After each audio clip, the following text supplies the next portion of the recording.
جو فجر کی نماز جان بوجھ کر قضا کرتا ہے اس کے چہرے سے اللہ صلحہ کا نور ہٹا دیتا ہے، چوک کی طرح ہو جاتا ہے اس کا چہرہ، جیسے کفار کا ہوتا ہے۔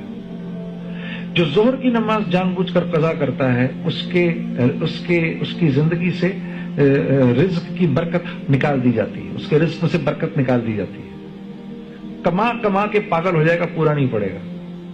جو عصر کی نماز جان بوجھ کر چھوڑتا ہے اللہ اس کے جسم کی طاقت کو سلب کر لیتے ہیں، مسلسل پوری زندگی بیمار رہتا ہے۔ جو مغرب کی نماز جان بوجھ کر قضا کرتا ہے اس کو اس کی اولاد سے کبھی کوئی نفع نہیں ہوگا، اور جو عشاء کی نماز جان بوجھ کر قضا کرتا ہے اس کو دن رات کو سکون چین اطمینان کی نیند نہیں آئے گی۔ یہی 5 چیزیں جس کے لیے ہم زندہ ہیں: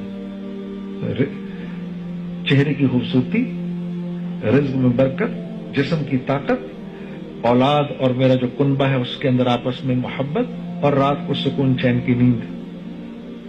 یہ 5 کا تعلق کس سے ہے؟ 5 وقت کی نماز سے۔